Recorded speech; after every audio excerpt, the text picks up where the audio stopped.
महात्मा का आशीर्वचन प्रारंभ हो उसके पूर्व परंपरानुसार वृंदावली का पाठ हो रहा है। नारायण समारंभा शंकराचार्य मध्यमाम अस्मदाचार्य पर्यंता वंदे गुरु परंपरा। श्रीमत् परमहंस परिव्राजिकाचार्य वर्या पदवाक्य प्रमाण पारावार पारिणा यमनियमासन प्राणायाम प्रत्याहार धारणा ध्यान समाधिष्टांग योगानुष्ठान निष्ठा तपश्चर्या चरण चक्रवर्तिनः अनादि गुरु परंपरा प्राप्त वैदिक धर्म प्रचारण परायणाः सकल दर्शन समन्वितो वेद वेदांत सिद्धांत प्रतिपादिकाचार्याः निगमागम सार हृदयाः सर्वतंत्र स्वतंत्राः वर्णाश्रम सदाचार शिक्षकाः विश्व कल्याण मानसाः अखंड भूमंडलाचार्याः श्रीमदाद्य शंकराचार्य भगवत्पाद स्थापित मर्यादा पोषण परायणाः परापर विद्या विद्योदितान्तःकरणाः गोमती तीरवासिनः पश्चिमाम्नाय द्वारका शारदा पीठाधीश्वराः अनंत श्री विभूषि श्रीमज्जगद्गुरु शंकराचार्य श्री सदानंद सरस्वती स्वामी वर्याः विजयन्ते तराम। धर्म की सभी लोग जोर से बोलें, धर्म की अधर्म का प्राणियों में विश्व का गौ माता की गो हत्या धर्म सम्राट ब्रह्मलीन द्वैपीठाधीश्वर जगद्गुरु शंकराचार्य भगवान की द्वारका शारदा पीठाधीश्वर महाराज की जगदम्बा महारानी की बद्री विशाल भगवान की द्वारकाधीश भगवान की चंद्रमौलीश्वर भगवान की सनातन धर्म की हर हर महादेव। ओम विश्वं दर्पण दृश्यमान नगरी तुल्यं निजान्तर्गतं पश्यन्नात्मनि मायया वैरिवोद्भूतं यथा निद्रया यः साक्षात् कुरुते प्रबोधसमये स्वात्मानमेवाद्वयं तस्मै श्रीगुरुमूर्तये नमः इदं श्रीदक्षिणामूर्तये। श्रीराम जय राम जय जय राम।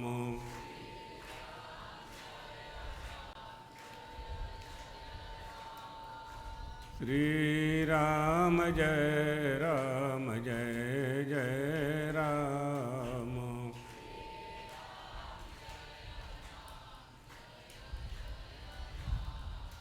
श्रीराम जय राम जय जय राम।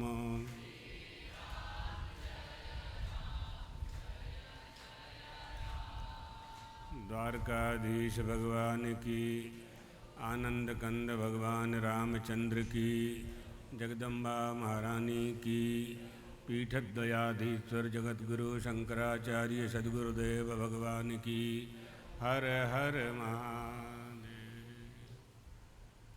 मंचस्थ विद्वद्वृंद,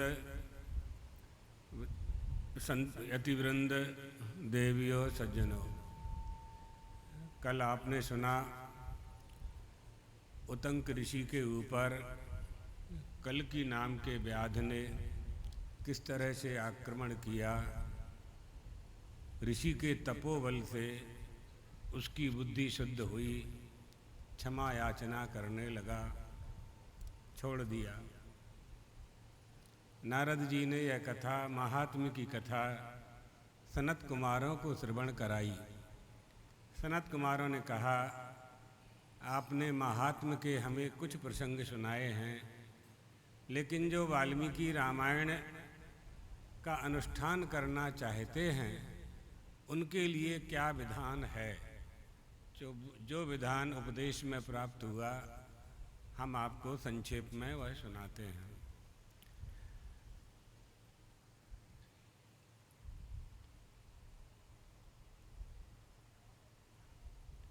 एक ऊपर लाइट लगवाना, रोज भूल जाते हैं, यहाँ की लाइट लगवाना।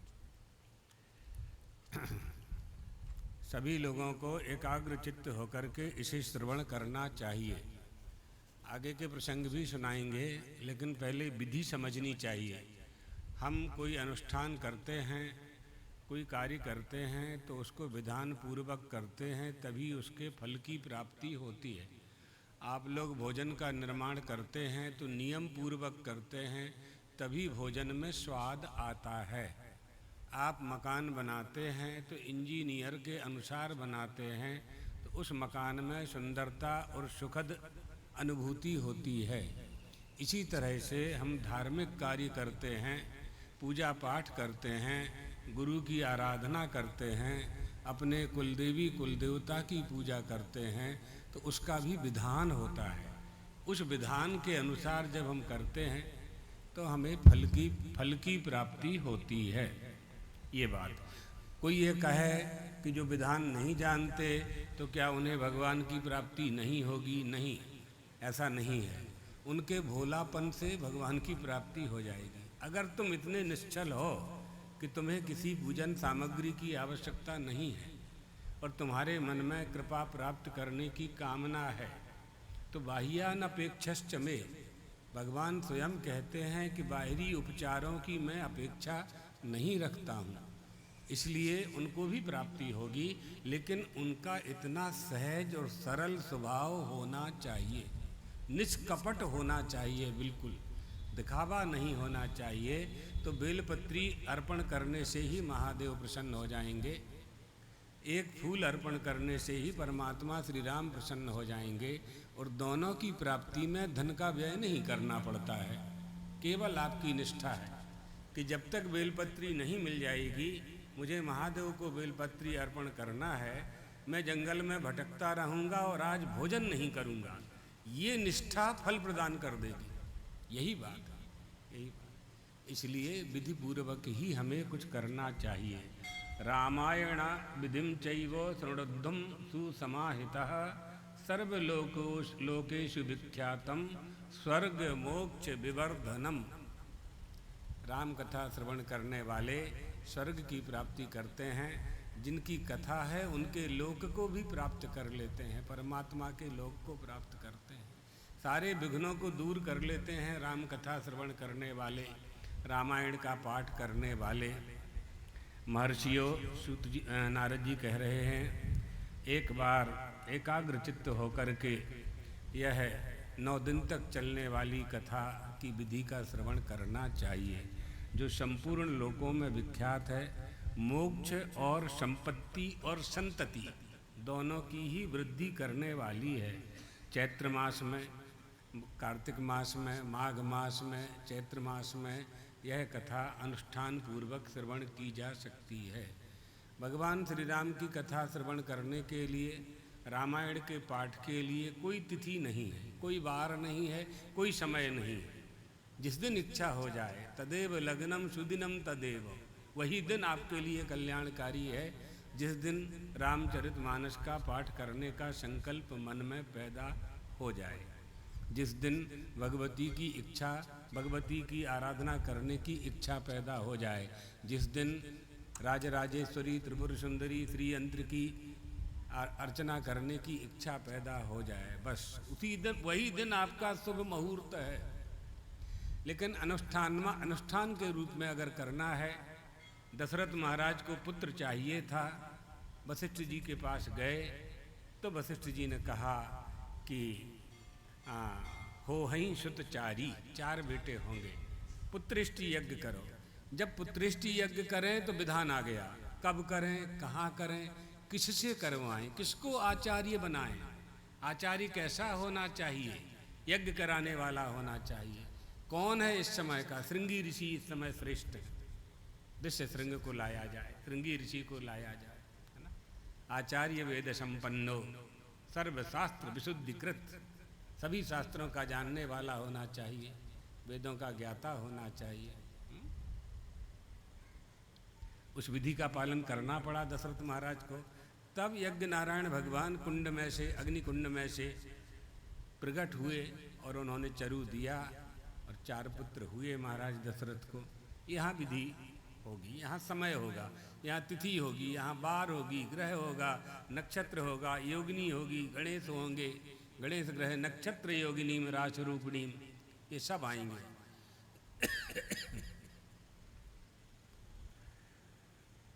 तो बताया कि यदि अनुष्ठान के रूप में करना है तो शुक्ल पक्ष की पंचमी तिथि से कथा आरंभ करनी चाहिए।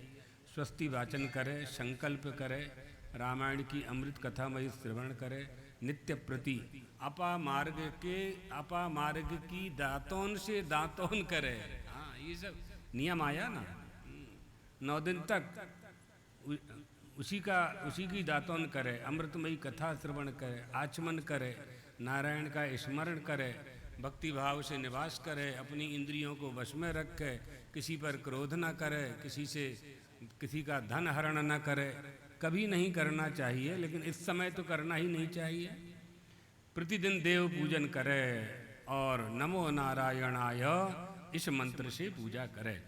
संपूर्ण पापों की निवृत्ति के लिए यथा सामर्थ्य परमात्मा श्री राम की अर्चना करे।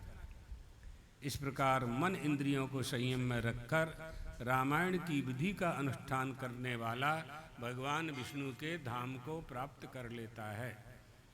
रामायण संबंधी व्रत को धारण करने वाले कभी भी धर्म मर्यादा को तोड़ने वाले नहीं होते, उनमें नास्तिकता नहीं होती, वो परनिंदक नहीं होते, वो कुमार्ग पर नहीं चलते, सन्मार्ग पर ही चलते हैं।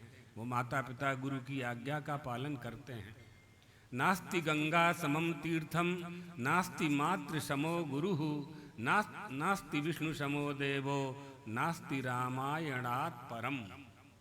गंगा के जैसे कोई तीर्थ नहीं है, माता के समान कोई गुरु नहीं है, विष्णु भगवान के समान कोई संसार में विश्व में देवता नहीं है, रामायण से बढ़कर के कोई उत्तम व्रत नहीं है। रामायण कथा के अंत में वेदज्ञ कथावाचक को सम्मान पूर्वक गोदान करना चाहिए, यथाशक्ति दक्षिणा देनी चाहिए, रामायण की पुस्तक देनी चाहिए और पंचमी तिथि को रामायण की अमृतमयी कथा को आरंभ करके श्रवण मात्र से मनुष्य सब पापों से मुक्त हो जाता है। एक बार कथा श्रवण कर लेने मात्र से समस्त पापों से वह मनुष्य मुक्त हो जाता है। 2 बार कथा श्रवण कर ली तो श्रोता को पुंडरीक यज्ञ का फल प्राप्त होता है ना, पुंडरीक यज्ञ का फल प्राप्त होता है।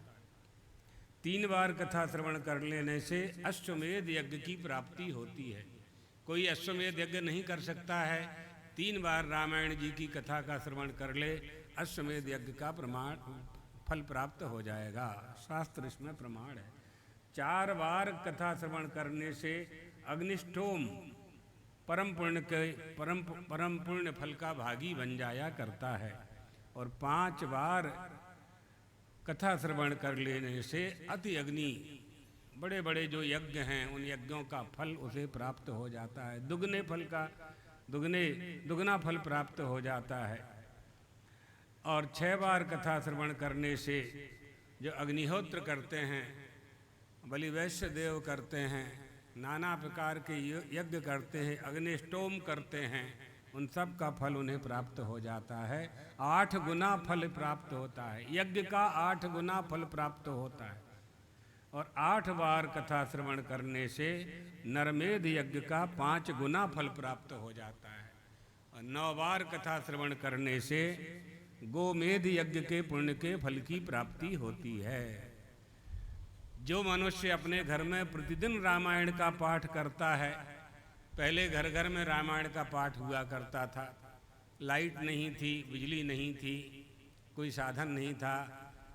कैरोसन से, मिट्टी का तेल, लालटेन से घर में दीपक जलाया जाता था, लालटेन जलाई जाती थी।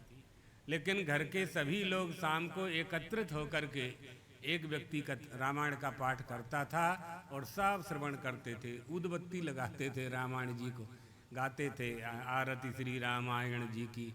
हमें याद है हमारे पूर्वाश्रम में ये होता था। तो हमारी माँ को रामायण पढ़ने का अभ्यास था, प्रतिदिन रामायण का पाठ करती थी। लेकिन जब उनको मोतियाबिंद हो गया तो उनको रामायण सुनाने की जिम्मेदारी हमको दी गई और वहाँ से हमारी आध्यात्मिक यात्रा प्रारंभ हुई। वहीं से उस समय हम 5वीं में थे। तो जो एकाग्रचित्त होकर रामायण को सुनता है और पढ़ता है, वो सब पापों से मुक्त होकर भगवान विष्णु के लोक को प्राप्त कर लेता है। श्री राम, परमात्मा श्री राम की कथा, जिसका प्रणयन वाल्मीकि जी ने किया और बड़े अनुष्टुप छंद में किया, पूर्ण मनोयोग से किया। आएगा प्रसंग कि कैसे उन्होंने रचना करने का संकल्प उनके मन में कैसे आया। नारद जी से जब उन्होंने उपदेश प्राप्त किया, ऋषियों के द्वारा प्राप्त जो ज्ञान है, ऋषियों के द्वारा प्राप्त जो हमारी विद्या है, वो हमारे लिए सर्वश्रेष्ठ ज्ञान, सर्वश्रेष्ठ अध्यात्म विद्या प्राप्त कराती है। क्योंकि ऋषियों ने उस विद्या को अनुभूत किया है, अपने आप को उसमें उन्होंने आत्मसात किया है, तब उसे प्राप्त किया है। और शिष्य प्रशिष्य परंपरा से आज तक हमारे पास उसे सुरक्षित रखा है। जो कथाएं हैं, श्री राम की कथाएं हैं, भागवत की कथाएं हैं, जो लोग ये कथाएं करते हैं, जो कथाकार हैं, प्रसिद्ध कथाकार हैं, जो अप्रसिद्ध हैं और कथाएं करते हैं वो भी, और मध्यम कथाकार भी, इन्हीं लोगों के कथाओं के प्रभाव ने समाज में एक जो प्रदूषण फैला हुआ है, उस प्रदूषण को दूर करने का प्रयास किया है। जो धार्मिक प्रदूषण है, राजनीतिक प्रदूषण है, सामाजिक प्रदूषण है, जो फैला दिया है लोगों ने। कथाओं के श्रवण, लाखों लोग कथा सुनते हैं। जब लाखों लोग कथा सुनते हैं और नास्तिक लोग, विधर्मी लोग धार्मिक प्रदूषण फैलाते हैं, तो कथा के प्रभाव से उनके मन मस्तिष्क से वह अशास्त्रीय बात बैठती नहीं है, निकल जाती है। कथा एक ऐसा माध्यम है। इसलिए ये जो कथाकार हैं, ये सब हमारे लिए, कुछ संप्रदायवादियों ने भी ऐसा फैला रखा है, राजनीतिज्ञों ने भी फैला रखा है, हमारे कथाकारों ने, प्रवचनकर्ताओं ने उसको शुद्ध किया है, पर्यावरण को शुद्ध किया है। जैसे पर्यावरण को शुद्ध करते हैं हवन करके, यज्ञ करके, जप करके। यज्ञ के दोनों फल हैं। यज्ञ करने वाला संकल्प करता है, संकल्प के अनुसार फल की प्राप्ति होती है, पर्यावरण शुद्ध हो जाता है, ब्याज में अपने आप पर्यावरण की शुद्धि हो जाती है। इसी तरह से जो लोग कथा कराते हैं, संकल्प करते हैं, उनकी कामना पूर्ति होती है। लेकिन जो श्रोता हैं, जो गांव से आए हैं, दूर दूर से आए हैं, उन श्रोताओं के मन में जो प्रदूषण लोगों ने भर दिया है, नास्तिकों ने, वो प्रदूषण नष्ट हो जाया करता है। यही बात है, ये होना चाहिए। इसलिए कथाओं की परंपरा है। हमारे यहाँ यज्ञों की परंपरा धीरे धीरे कम हो रही है, उसे करना चाहिए। लेकिन इतनी बात है कि विधि पूर्वक करना चाहिए। यज्ञ करें तो पवित्र गो लक्षणा, वेद लक्षणा गो माता का घी हो, शुद्ध दूध हो, शुद्ध घृत हो, ब्राह्मण वेद मंत्र शुद्ध उच्चारण करते हों, ऐसे ब्राह्मणों का ही वर्ण करना चाहिए। अब शुद्ध घी कहाँ से मिलेगा? आप बड़े बड़े यज्ञ कर रहे हैं, महारुद्र यज्ञ, अतिरुद्र यज्ञ, लक्ष्य चंडी यज्ञ, और आहुति दे रहे हैं, उतना घी कहाँ से ला रहे हैं आप? उतनी गाय तो आपके पास है नहीं, तो घी जो आ रहा है वो बनावटी आ रहा है। इसलिए बनावटी घी से यज्ञ का फल प्राप्त नहीं होगा, है ना। विधिहीनस्य यज्ञस्य, विधिहीन यज्ञ नहीं करना चाहिए। खुद गो पालन करो, गो माता की रक्षा करनी है। सरकार आपकी सुन नहीं रही है, सैकड़ों साल से सरकारें नहीं सुन रही हैं। अंग्रेजों के समय भी गो हत्या होती रही, और 78 साल से भारत में, स्वतंत्र देश में भारतीयों की ही सरकारें हैं, फिर भी गो हत्या बंद नहीं हो रही है। तो गो पालन में वृद्धि तो अपने लोग कर सकते हैं। गायों, घर घर गाय पालना चाहिए, घर घर गाय पालन करने लगे हम लोग, तो आपके बच्चों को शुद्ध घी मिलेगा, शुद्ध दूध मिलेगा, उनका स्वास्थ्य ठीक होगा, वो निरोगी होंगे। आपका भोजन शुद्ध होना चाहिए, आपके भोजन में यूरिया नहीं होना चाहिए, आपके दूध में कोई मिलावट नहीं होना चाहिए, आपका घी कोई नकली नहीं होना चाहिए। स्वास्थ्य संबंधी जितने भी रोग आ रहे हैं वो क्यों आ रहे हैं? क्योंकि भोजन बिगड़ गया है, अभक्ष्य भक्षण करने लगे हैं। और जो अभक्ष्य भक्षण नहीं करते हैं, जो आटा दाल चावल रोटी ही केवल खाते हैं, तो उनके पेट में यूरिया जा रहा है। किसान लोग अधिक फसल उत्पन्न करने के लोभ से फर्टिलाइजर का अत्यधिक उपयोग कर रहे हैं, जैविक खाद नहीं बनाते हैं, गोबर का खाद नहीं बनाते हैं। जब गो माता होगी, गाय होगी, तो गोबर भी होगा, गोमूत्र भी होगा, उससे फसल में सिंचन भी कर सकते हैं।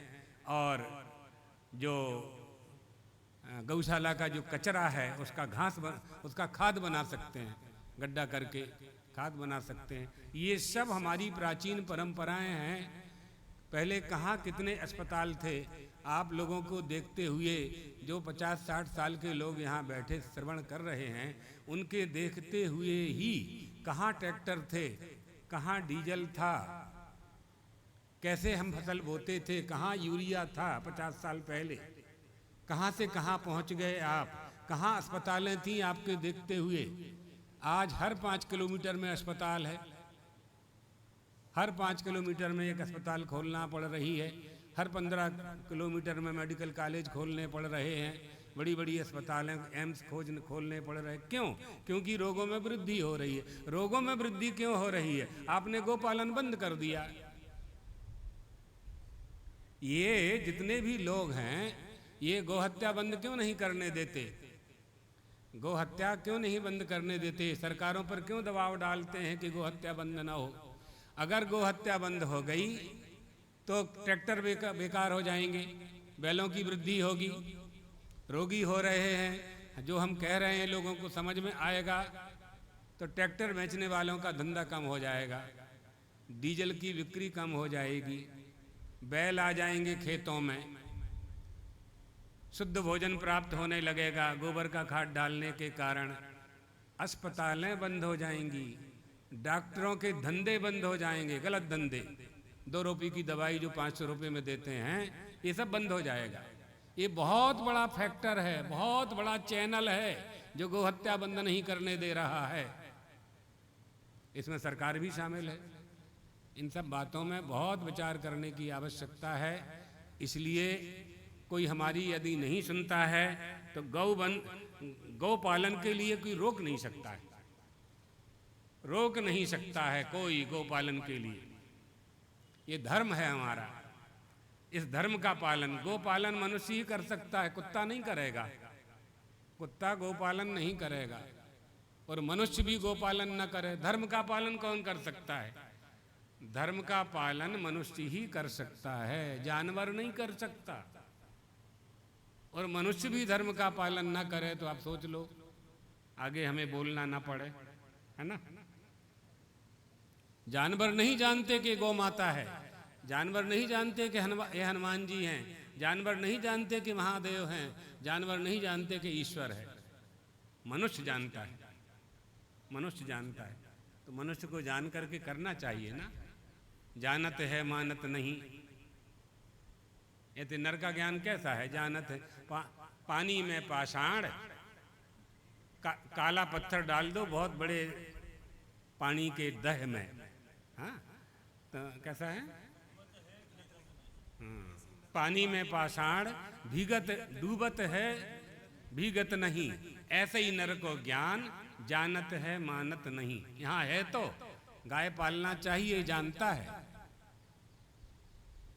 आप 1 कुंटल का 20 कुंटल निकालना चाहते हैं, आपके गोबर के खाद से 1 कुंटल का 6 कुंटल निकलता था।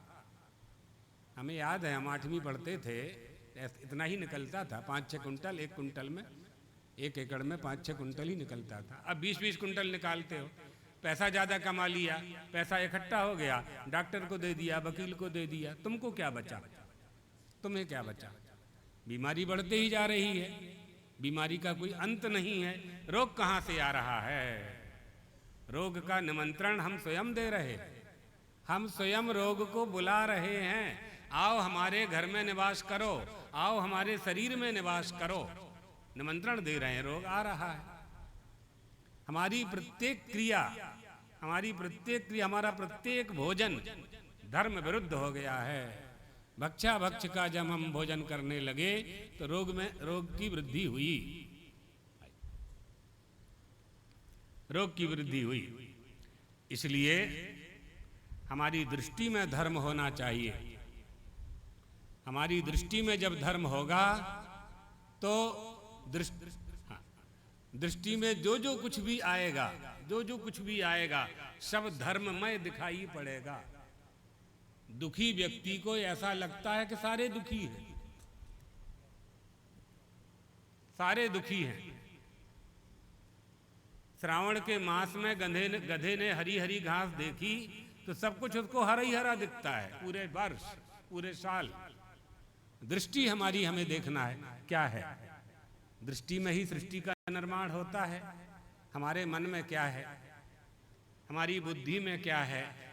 हम किसी से शरीर से प्रेम करते हैं कि बुद्धि से प्रेम करते हैं कि मन से प्रेम करते हैं, किससे प्रेम करते हैं, ये हमें समझना चाहिए। शिवाजी महाराज ने एक राज्य पर आक्रमण किया और विजय प्राप्त की उन्होंने। माँ ने कहा कि विजय प्राप्त की है, इस किले में हम जब प्रवेश करेंगे जब पहले पूजा पाठ हो गई। माँ ने कहा कि राम कथा होना चाहिए, राम कथा होगी तब। शिवाजी माँ के भक्त थे। शिवाजी ने अपने गुरुदेव से प्रार्थना की। समर्थ रामदास, यही थे ना, समर्थ रामदास जी उनके गुरु थे। उनको कथा करने के लिए बुलाया गया तो कथा संपन्न होने लगी। अब उसमें कथा में एक प्रसंग जोड़ा गया। समझने के लिए बात हम बता रहे हैं, समझो इस बात को। एक प्रसंग ये आया, दृष्टि क्या है इस बात पर से ये स्मरण आया। हमें किसी ने सुनाया था, अच्छी बात है तो लोगों की बुद्धि में बैठे, इसलिए हम ये बात सुना रहे हैं।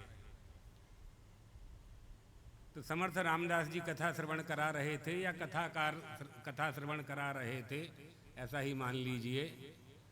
तो कथा में प्रसंग आया कि हनुमान जी महाराज जब वहाँ अशोक वाटिका में विराजमान थी, सीता जी जब अशोक वाटिका में विराजमान थी तो हनुमान जी महाराज ने वहाँ सफ़ेद सफ़ेद फूल देखे। वहाँ एक व्यक्ति बैठा हुआ था, वो उठ करके खड़ा हुआ कि महाराज जी आप कथा तो बहुत अच्छी सुना रहे हैं, लेकिन वहाँ सफ़ेद फूल नहीं थे, वहाँ तो लाल फूल थे। जहाँ सीता जी अशोक वाटिका में बैठी थी, रावण अपहरण करके ले गया था, वहाँ लाल लाल फूल थे, सफ़ेद फूल नहीं थे। व्यासपीठ से पूछा गया कि तुम कौन हो? कहा हमको हनुमान जी मान लो, हम हनुमान जी हैं। हमने देखा वहाँ लाल फूल थे, सफ़ेद नहीं थे। कहा नहीं भाई, वहाँ तो लाल ही फूल थे, सफ़ेद नहीं थे। हनुमान जी ने कहा लाल ही फूल थे। श्री राम भगवान से पूछ लो। हनुमान जी ने श्री राम भगवान से पूछा, भगवान वहाँ लाल फूल थे कि सफ़ेद फूल थे? श्री राम भगवान ने कहा लाल फूल थे, ये सफ़ेद फूल थे। हनुमान जी ने कहा कि आप तो लंका गए नहीं अभी, लंका तो मैं गया था पता करने के लिए, तो आपने देखे कि मैंने देखे? मैं प्रमाण हूं कि आप प्रमाण हो? नहीं माने। हनुमान जी माता जी के पास पहुंच गए, माता जी से पूछा, माता जी जहां आपको रावण ने स्थापित किया था और मैं खोज करते करते आपके श्री चरणों तक पहुंचा था, वहां आपके अशोक वाटिका में लाल फूल थे कि सफ़ेद थे? मैंने देखे हैं वहाँ लाल फूल थे। तो माता जी ने कहा नहीं बेटा, वहाँ तो सफ़ेद फूल थे, मैंने लाल लाल फूल ही देखे हैं, मैं कैसे मान लूँ आपकी बात? माता जी एक क्षण के लिए स्तब्ध हुई, हनुमान जी को बुलाया और उनके मस्तक पर हाथ रखा। माता जी ने कहा बेटा, फूल तो सफ़ेद ही थे, लेकिन जब तुमने हमारे दर्शन किए और हमें वहाँ कृशकाय कष्ट में देखा तो तुम्हारी आंखों में खून उतर आया था, तो वहाँ तुमको सब लाल ही लाल दिख रहा था, लाल ही लाल दिख रहा था। इसलिए हमें ये देखना है हमारी दृष्टि क्या है। हमारी दृष्टि में, उनकी दृष्टि में सीता जी राम के वियोग में जो विलाप कर रही थी, उनकी जो अश्रुधारा प्रवाहित हो रही थी, एक साड़ी में कृशकाय बैठी हुई थी आंख बंद करके, भयभीत, अब रावण आएगा, अब रावण आएगा, अब रावण आएगा। हनुमान जी की दृष्टि क्या थी? हनुमान जी की दृष्टि में सफ़ेद फूल लाल दिखाई पड़ रहे थे। हमारी दृष्टि क्या है? हम क्या चाहते हैं? धर्म का पालन करके हम क्या प्राप्त करना चाहते हैं? हमारा दृष्टिकोण क्या है? इसी तरह से दुखी व्यक्ति को सभी दुखी ही दिखाई पड़ते हैं, सुखी व्यक्ति को सभी सुखी दिखाई पड़ते हैं। झूठ बोलने वाले को ये लगता है कि सामने वाला भी झूठ बोल रहा है, चोर को चोर दिखाई पड़ते हैं, सत्यवादी को सब सत्यवादी दिखाई पड़ते हैं। इसलिए सत्य का आचरण करना चाहिए और धर्म का आचरण करना चाहिए। जब सत्य और धर्म का आचरण हम करेंगे तो हमें सब सत्य ही सत्य दिखाई पड़ेगा, सब धार्मिक ही धार्मिक दिखाई पड़ेंगे, सब सदाचारी ही दिखाई पड़ेंगे, क्योंकि हमारे अंतःकरण में, हमारी बुद्धि में सत्य बैठा है। बुद्धि मन को चलाता है, मन इंद्रियों को चलाती है। मन का, इंद्रियों का संचालक मन है और मन ही विषयों में ले जाता है। तो जिन विषयों में हमारी दृष्टि जा रही है, जिन पर हमारी दृष्टि जा रही है, वो दृष्टि कुदृष्टि में परिवर्तित ना हो, इसलिए हमारे अंतःकरण में, मन बुद्धि चित्त अहंकार में, हमारी बुद्धि में सत्य बैठना चाहिए, सत्य की स्थापना होनी चाहिए। सत्य की स्थापना के लिए ही मंदिरों में मूर्ति की स्थापना होती है। सत्य की स्थापना के लिए ही मूर्ति में जो सत्य होता है, मूर्ति में जो देवत्व होता है, उसको अपने में स्थापित करने के लिए ही मंदिरों में मूर्ति होती है। एतदर्थ हम सब दर्शनार्थ वहाँ जाते हैं, दर्शन करते हैं। इसलिए कथाओं का श्रवण करना चाहिए। कथा पर से हमको याद आया, कथाओं का श्रवण, कथाओं को सुनना चाहिए। कथाओं को के श्रवण करने से जो सामाजिक प्रदूषण है, जो ऊट पटांग लोग, अधर्मी और अध कचरा लोग, आधा ज्ञान जिनको है, अर्धो घटो घोष मुपैति नूनम, अध जल गगरी छलकत जाए। कौन कथा करे कौन न करे, ब्राह्मण करे क्षत्रिय करे वैश्य करे यादव करे, कौन सुने, कौन वक्ता बने कौन श्रोता बने। तो जो अनधिकारी लोग सुना देते हैं और श्रोताओं में जो यहाँ स्थापित कर देते हैं, जो बात शास्त्र विहित नहीं होती है, शास्त्रोक्त नहीं होती है, वो बात यहाँ बैठा देते हैं। जब अधिकारी कथाकार व्यासपीठ से कथा सुनाता है तो वो धार्मिक प्रदूषण निकाल देता है। ये होना चाहिए। इसलिए कथाओं का श्रवण बार बार करना चाहिए। कथाओं से ही तो जानेंगे हम। हमने बताया था, आप कथा नहीं सुनेंगे और आप जंगल में चले जा रहे हैं यहाँ से भामा जा रहे हैं और भामा जाते समय एकांत में भगवान आपको मिल जाएं, तो आप कैसे पहचानोगे कि भगवान है? कैसे पहचानोगे? जिसने कथा सुनी होगी उसने भगवान के स्वरूप का, आकृति का, अवयव का, परिकर का, आयुधों का वर्णन सुना होगा, तुरंत पहचान हो जाएगी, चरणों में गिर जाएगा, चरणों में गिर जाएगा, है ना। एक हमें नाम तो याद नहीं है, बड़े महाराज श्री सुनाया करते थे कि एक बाबा जी थे वृंदावन में, उनकी जंगल में परिक्रमा करते समय मकोड़ का जो कांटा है वो जटाएं उनकी बड़ी बड़ी थी, तो जटाएं उलझ गई उनकी, तो बड़े कष्ट में। अब भगवान के बड़े भक्त थे, भगवान ने देखा कि हमारा भक्त कष्ट में है, तो उन्होंने आकर के उनकी जटाओं में से वो कांटे आंटे निकाल करके और उनको ठीक कर दिया। कहा बाबा जी अब आप जाओ। तो जाने लगे, तो बाबा जी ने देखा उनकी तरफ, तो भगवान ने कहा कि आपने हमको पहचाना कि नहीं पहचाना? नहीं पहचाना। तो उन्होंने कहा हम द्वारकाधीश हैं, कुंज बिहारी हैं, बांके बिहारी हैं। नहीं आप वो नहीं हो, हम नहीं मानते। अरे हम वो ही हैं। नहीं हम नहीं मानते, आप वो नहीं हो। कैसे मानोगे? राधा जी आकर के कह दें कि आप वो हो तो हम मान जाएंगे। राधा जी कह दें, प्रमाण चाहिए ना, प्रमाण चाहिए। तो राधा जी कह दें तो राधा जी को प्रकट होना पड़ा। तात्पर्य क्या था यहाँ? लक्ष्यार्थ क्या था? ये तो वाच्यार्थ है। लक्ष्यार्थ यहाँ क्या था कि राधा कृष्ण युगल सरकार के दर्शन करना चाहते थे।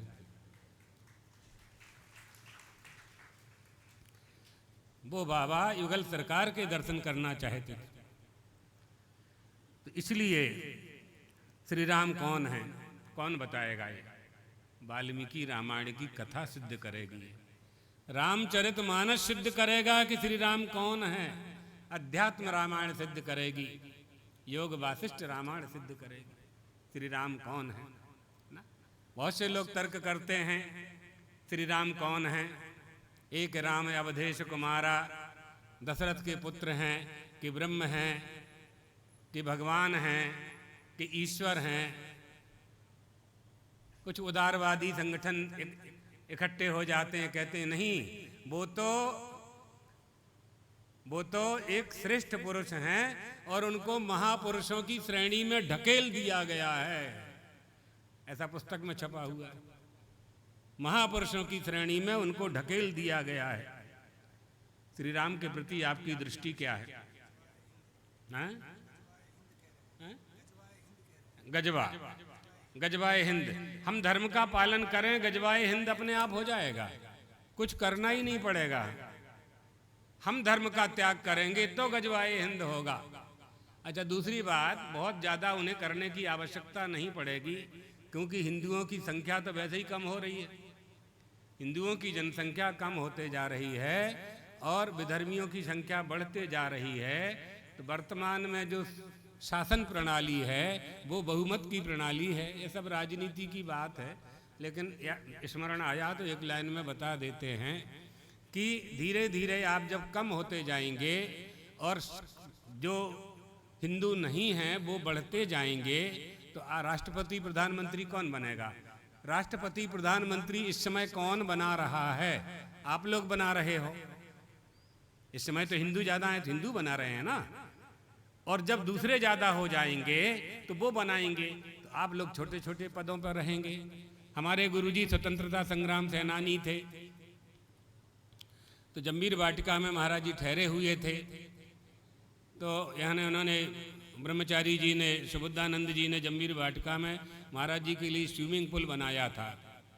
30-35 साल हो गए होंगे लगभग, लेकिन हमको अभी याद है। महाराज जी स्विमिंग पूल, एक होशंगाबाद के पांडे जी थे, होशंगाबाद के पांडे जी की जिम्मेदारी लगाई ब्रह्मचारी जी ने। तो महाराज जी वहाँ हम लोगों को बता रहे थे, दुआ में उनका आसन लगाया गया था कि अंग्रेजों का जब राज था, अंग्रेजों का राज महाराज जी ने 25 साल देखा है। तो अंग्रेजों का जब राज था तो अंग्रेजों के राज्य में प्रायः जिले के सारे कलेक्टर अंग्रेज होते थे और छोटे छोटे पदों पर हिंदू होते थे। पटवारी तहसीलदार हिंदू होते थे, छोटे छोटे पदर पर, क्लर्क आदि सारे बड़े बड़े पदों पर ब्रह्मचारी जी को महाराज जी सुना रहे थे, हम लोग वहाँ बैठे थे। इतिहास की बात, एक जबलपुर के थे नवेरिया जी, आप जानते होंगे, नवेरिया जी लिख रहे थे और महाराज जी लिखा रहे थे। ये बात क्या होगा 50 साल बाद, क्या होगा जब 51% वो हो जाएंगे और 3-4 समाज मिलकर के हो, 3-4 संप्रदाय वाले मिलकर के हो जाएंगे, मजहब वाले मिलकर के हो जाएंगे और वो एक हो जाएंगे, मुसलमान एक हो जाएंगे, ईसाई एक हो जाएंगे और बौद्ध एक हो जाएंगे, जो हिंदू धर्म का विरोध करने वाले हैं वो सब एक हो जाएंगे, हिंदू अल्पमत में चला जाएगा, आप पर शासन होगा। ये बात, इन बातों को समझें, अपन कथा में आ जाएं। ये तो ठीक है, राम कथा के माध्यम से हमें श्री राम के वास्तविक स्वरूप को समझना है, वास्तविक स्वरूप को समझना है। उनका वास्तविक स्वरूप क्या है, श्री राम क्या है। श्री राम को ब्रह्म मानते हैं, महापुरुष मानते हैं, कुछ कहते हैं महापुरुष की श्रेणी में उनको ढकेल दिया गया है, मतलब वो महापुरुष भी नहीं है, ऐसा मानते हैं। मनुष्य के रूप में मानते हैं कि विष्णु भगवान के रूप में मानते हैं। तो इसमें प्रमाण हमारे राम परमात्मा श्री रामचंद्र के से संबंधित जितने भी धार्मिक ग्रंथ हैं, वेद पुराण, वही सब प्रमाण हैं। अध्यात्म रामायणकार कहते हैं रामम विद्धि परब्रह्म सच्चिदानंदमद्वयम् सर्वोपाधि विनर्मुक्तम सत्ता मात्रमगोचरम आनंदम निर्मलम शांतम निर्विकारम निरंजनम। श्री राम के लक्षण कर रहे हैं। रामम विद्धि, विद्धि माने जानो, परमात्मा परमात्मा परमात्मा श्री राम को ब्रह्म ही जानना है। माता जी उपदेश दे रही हैं, ब्रह्म जानो। तुलसीदास जी महाराज कहते हैं राम ब्रह्म परमारथ रूपा अविगत अलख अनादि अनूपा सकल विकार रहत गत भेदा कहीं नीति नेति निरूप ही वेदा। राम ब्रह्म है, परमार्थ स्वरूप है, राम ब्रह्म परमार्थ रूप, अनादि हैं, आदि अनादि हैं। वो कौशल्या के यहाँ पुत्र बनकर के आए, उसके पहले भी वो थे, उसके पहले के त्रेता में भी थे, सतयुग में भी थे, द्वापर में भी थे, अभी भी हैं, अस्ति हैं। हमारे जैसे उनके षड्विकार नहीं होते हैं। अस्ति जायते वर्धते विपरिणमते अपक्षीयते विनश्यतीति षड्विकाराः भवन्ति। ये षड्विकार वहाँ नहीं होते, वहाँ तो एक ही बस वर्तमान काल अस्ति हैं। राम ब्रह्म परमारथ रूपा अविगत अलख अनादि अनूपा। उनके जैसा कोई नहीं, किसी विकार, सभी विकारों से रहत हैं, भेदत्रय से शून्य हैं। 3 भेद है ना, विजाति, सजाति और स्वगत। ये भेदत्रय से शून्य है, कालत्रय से शून्य है, अवस्थात्रय से परे हैं, जागृत स्वप्न सुषुप्ति से परे हैं, कालत्रय से परे हैं, भूत वर्तमान काल भूतकाल और अवस्थात्रय से भी परे हैं, जागृत स्वप्न सुषुप्ति सबसे ऊपर। पंचकोशातीता सन यह तिष्ठति, पंचकोशों से भी अतीत हैं। अन्नमय कोश, प्राणमय कोश, मनोमय कोश, विज्ञानमय कोश, आनंदमय कोश, 5 कोशों सबके साक्षी, सबके दृष्टा, साक्षी राम, वो श्री राम हैं, उन्हें हम जानते हैं। हम जीव हो गए हैं, हमने आपको जीव, अपने आप को जीव मान लिया है, मनुष्य मान लिया है। छत्तीसगढ़ में हमारी कथा थी, उस समय हमने यही कह दिया, तो आ गए सामने प्रश्नकर्ता, जहाँ हम ठहरे थे वहाँ आए। अच्छा है, सभा में नहीं पूछा उन्होंने कि हम मनुष्य नहीं तो क्या है, जब हम मनुष्य हैं तो अपने आप को मनुष्य ही मानेंगे ना, ये पूछा उन्होंने। फिर हमने समझाया उनको, जिसको समझना हो उनको समझा देंगे। उसने कहा कि आप कहते हो कि हमने अपने आप को मनुष्य मान लिया है, तो हम मनुष्य हैं, मनुष्य माता पिता से पैदा हुए हैं, तो मनुष्य नहीं तो क्या है? बताइए, आपने मंच पे कह दिया कि हमने मनुष्य मान लिया, इसका मतलब हम मनुष्य नहीं हैं। तो हमने करेला को नींबू मान लिया, इसका मतलब करेला नहीं है, वो नींबू है। वो नींबू को करेला मान लिया, इसका मतलब वो नींबू नहीं है। तो फिर हमने उनको समझाया कि हमने ऐसा क्यों कहा। इसके लिए तो वेदांत में ही जाना पड़ेगा ना, योग में जाना पड़ेगा। योग, युजरी योगे जीव ब्रह्म की एकता क्या है। तो फिर हमने उनको सुनाया, ईश्वर अंत जीव अविनाशी, चेतन अमल सहज सुख राशि, सो माया बस भयहु गोसाई, बंध्यो कीर मरकट की नाई। ईश्वर का अंश है, तो अंश जो होगा वो अंशी से अलग नहीं होगा। जैसे पुत्र पिता से भिन्न नहीं हो सकता, माता पिता से संतान अलग नहीं हो सकती, नहीं है। देखने में अलग है, देखने में अलग है, लेकिन अलग नहीं है। इसी तरह से सारी सृष्टि ईश्वर से भिन्न नहीं है। जीवा भाव आ गया। जब हम मनुष्य मानेंगे तो मनुष्य के धर्म लागू हो जाएंगे। इसलिए राम कथा के माध्यम से हमें श्री राम से मिलना है। इसी का नाम योग है। गीता में है ना, तम विद्यात् योग वियोग योग संगीतम, दुख संयोग योगम योग संगीतम, है ना, 6वें अध्याय में शायद। हाँ, 6वें अध्याय में गीता जी में योग और संयोग क्या है। संयोग संसार के बंधन में हमें बांधता है। कि आप लोग कहते हो ना आपस में, हम तो दूसरे काम से जा रहे थे, संयोग से आप मिल गए। व्यवहार में भी कई बार अच्छी बातें हो जाती हैं। संयोग संसार के बंधन में हमें बांधता है, और योग संसार के बंधन से मुक्त करता है। योग हमारा परमात्मा से होता है, ईश्वर से होता है, अंशी से होता है। तो अल्प से अल्प, छोटा से छोटा, सीमित से सीमित, सीमित से सीमित मिलेगा, ये संयोग है। मनुष्य से मनुष्य मिलेगा, ये संयोग है। ये संसारियों का मिलन है। समुद्र की लहर, एक लहर दूसरी लहर से टकराती है, ये संयोग है। लेकिन लहर समुद्र में विलीन हो जाती है, ये योग है। उसी में हो गए। लहरी बुदबुदादी नाम सलिलादना पृथकस्थति ही। जल में ही लहर है, जल में ही तरंग है, जल में ही बुदबुद है, जल में ही फैन है ना, सब जल में ही हो रहा है। अगर वायु का प्रकोप शांत हो जाए, बिल्कुल शांत, हवा चलना बंद हो जाए, लहर बंद, जल के सिवाय क्या है। जलम परमार्थ स्वरूपम, जल ही परमार्थ है। लहर, तरंग, लहर, बुदबुद, फैन, है ना, ये सब केला का झाड़ है। केले के झाड़ की जो पीड़ है, उसको आप, उसका छिलका छीलना शुरू करो, उसके एक एक लेयर निकालते जाओ, निकालते जाओ, निकालते जाओ, निकालते जाओ। अंत में कुछ मिलेगा ही नहीं, क्योंकि कुछ है ही नहीं, तो मिलेगा क्या।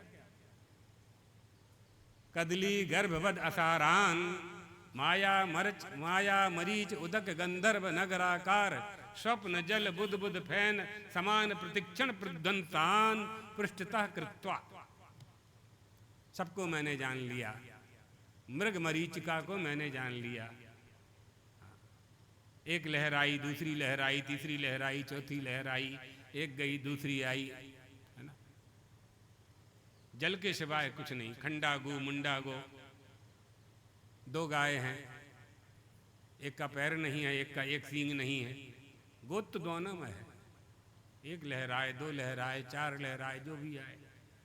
इसलिए लहर जब जल, वो लहर समुद्र से टकरा करके समुद्र में ही विलीन हो जाती है। ये जीव और ईश्वर की एकता, यही अनंत है, यही अनंत है। मिट्टी के ढेला को उठाएंगे तो मिट्टी के सिवाय क्या है। मिट्टी को ढेला को ऊपर फेंकेंगे, फिर मिट्टी में ही आएगा। घड़ा बनाएगा कुंभकार, कुंभकार घड़े का घट का निर्माण करेगा, और बच्चों के खेलने वाली बाल घड़े में लगी, घड़ा फूट गया, वो मिट्टी कहाँ गई? घड़े की मिट्टी कहाँ गई? मिट्टी में ही मिल गई। हमारी मृत्यु होगी 100 साल बाद, हम कहाँ जाएंगे? जहाँ से आए थे उसी में मिल जाएंगे। इन्हीं बातों को न समझने के कारण सैकड़ों ग्रंथावलियों का निर्माण हुआ है। इसलिए ईश्वर और जीव, इसमें ज्ञानी और अज्ञानी, ज्ञानी अज्ञानी, नास्तिक आस्तिक, छोटा बड़ा, मूर्ख विद्वान, तरह तरह तरह की उपाधियों से युक्त हुआ यह जीव है।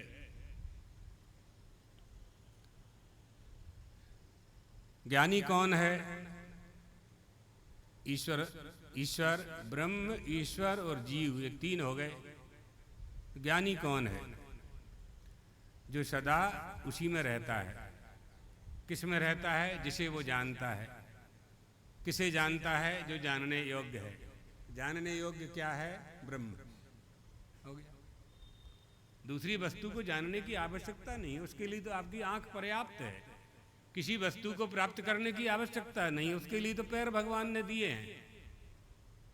आपको यहां से धूमा जाना है तो श्रीमद् भागवत खोलोगे कि धूमा कैसे जाएं?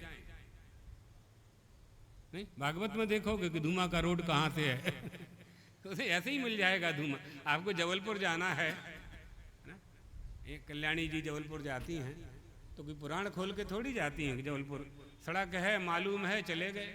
उसके लिए आवश्यकता नहीं है। ये ज्ञान किस लिए चाहिए? ये ज्ञान किस लिए चाहिए कि सड़क किसने बनाई है, जिस इंजीनियर ने बनाई है, उस इंजीनियर का दिमाग किसने बनाया है? वो दिमाग सबका क्यों नहीं है? उसी का ऐसा क्यों है?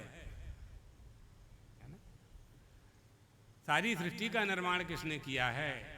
उसे जानना है। जिसे जान लिया तो जानत तुम ही हो जाई, वही हो जाता है जिसको जानता है। अर्थात सर्वव्यापकता परमेश्वर की सिद्ध करने वाला ही ज्ञानी है। जो दृश्यमान जगत है उसको जो सत्य मान ले उसको संसारी कहते हैं। जिन नेत्रों से आप जगत को सत्य मान रहे हैं, ना वो जगत सत्य है और ना ही आपके नेत्र जो प्रमाण सिद्ध कर रहे हैं वो नेत्र भी सत्य नहीं है। उनकी भी तो, वो भी मोतियाबिंद कांचियाबिंद होकर के आपकी देह के साथ पहले इंद्रियां ही अवसन्न होती हैं। प्राण त्याग के पहले सारी इंद्रियां अवसन्न हो जाती हैं।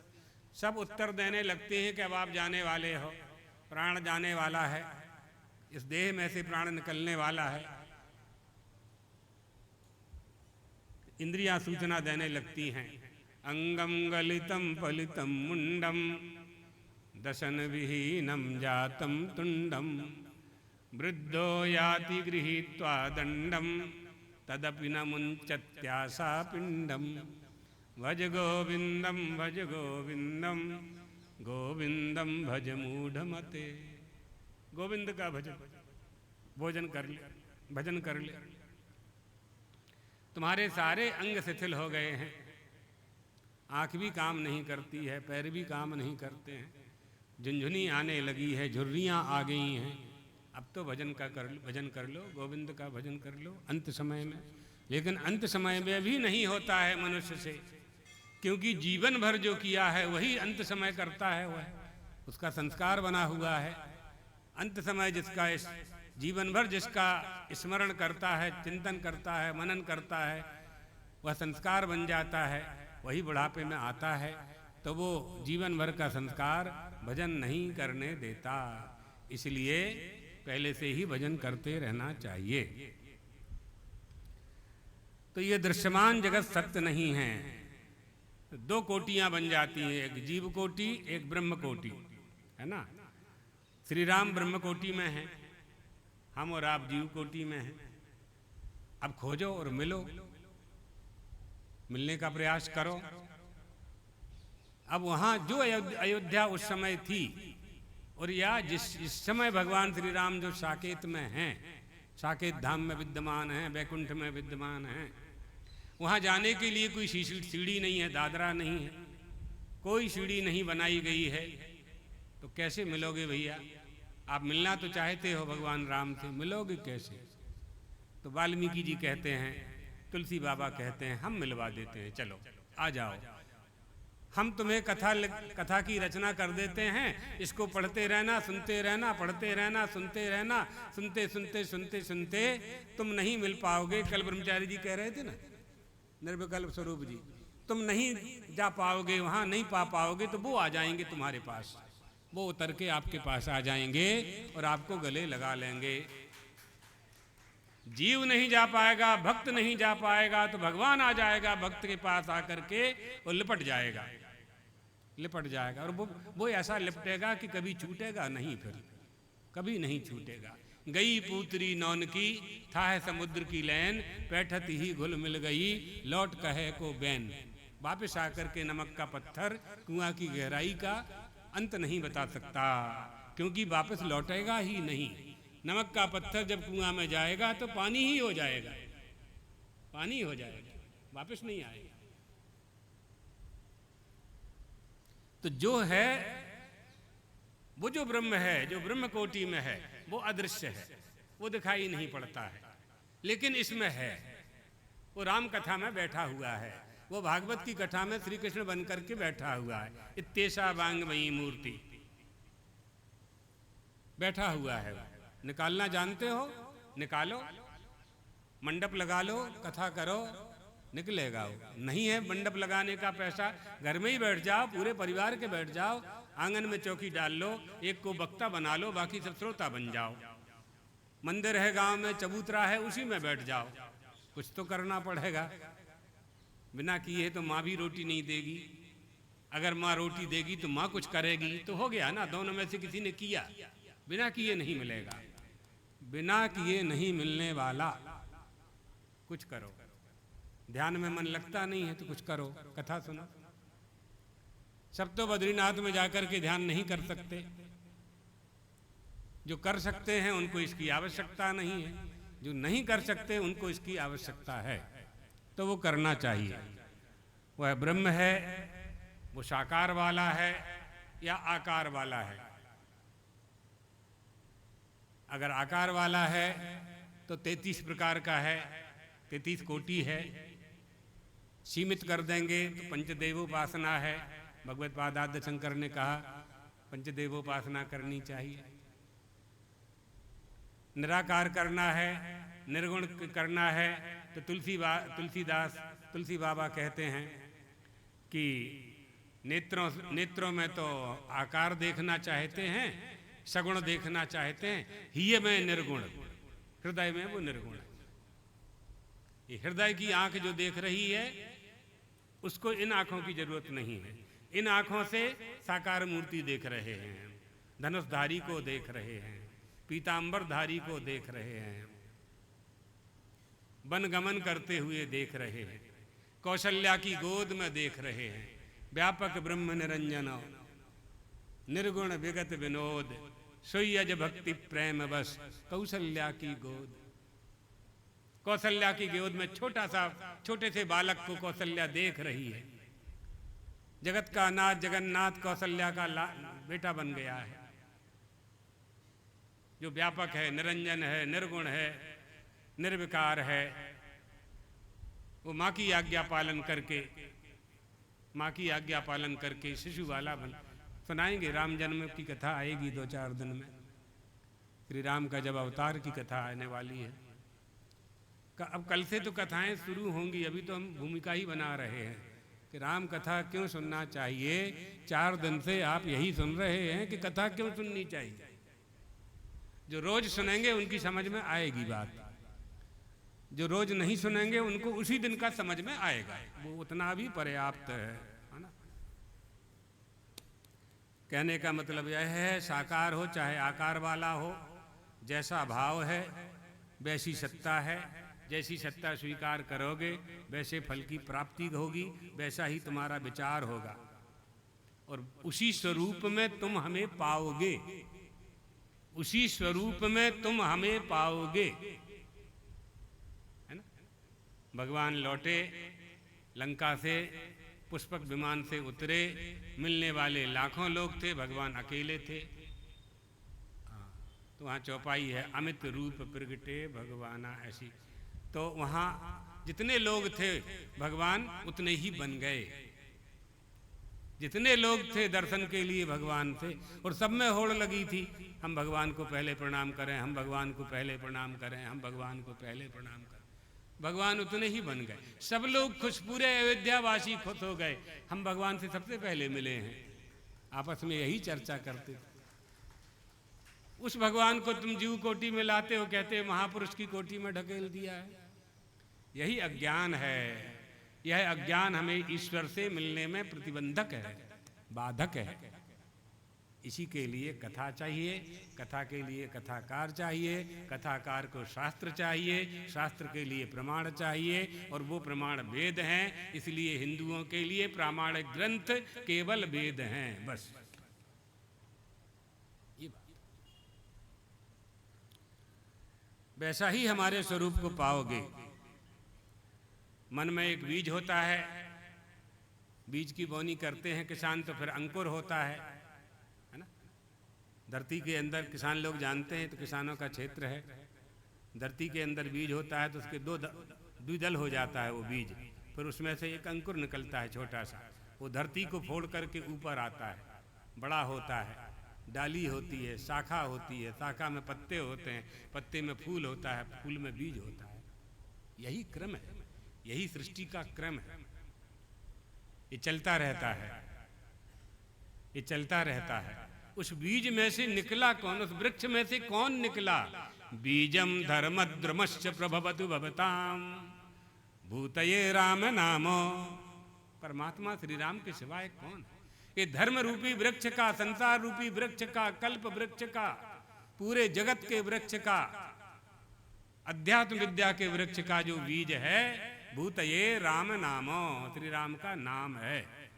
श्री राम जय राम, जय जय राम।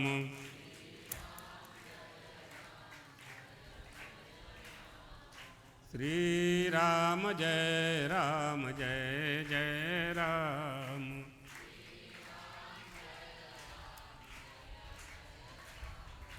श्री राम जय राम, जय जय राम।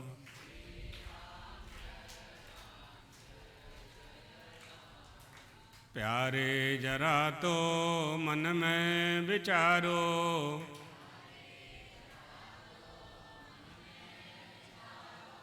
क्या साथ लाए क्या ले चलोगे?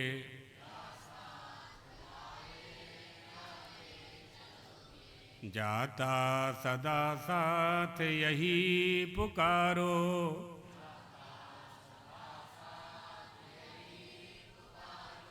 गोविंद दामोदर माधवेति।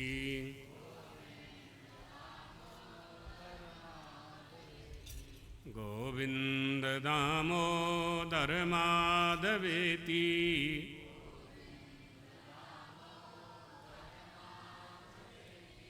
हे कृष्ण हे माधव हे सखेति।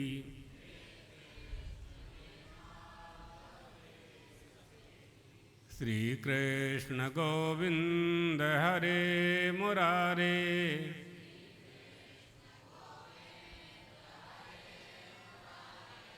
हे नाथ नारायण वासुदेव।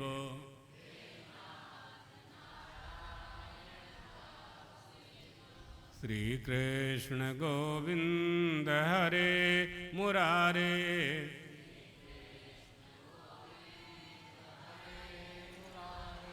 हे नाथ नारायण वासुदेव।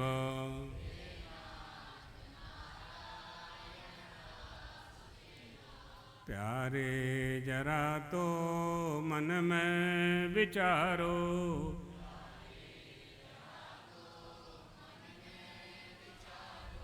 क्या साथ लाए क्या ले चलोगे?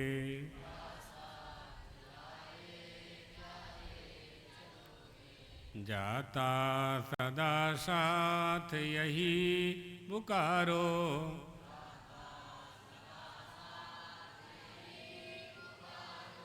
गोविंद दामोदर माधवेति।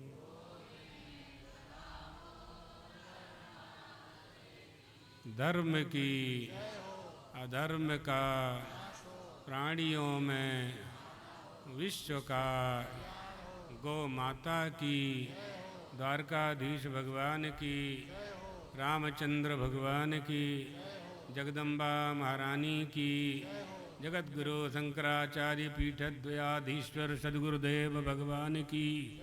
हर हर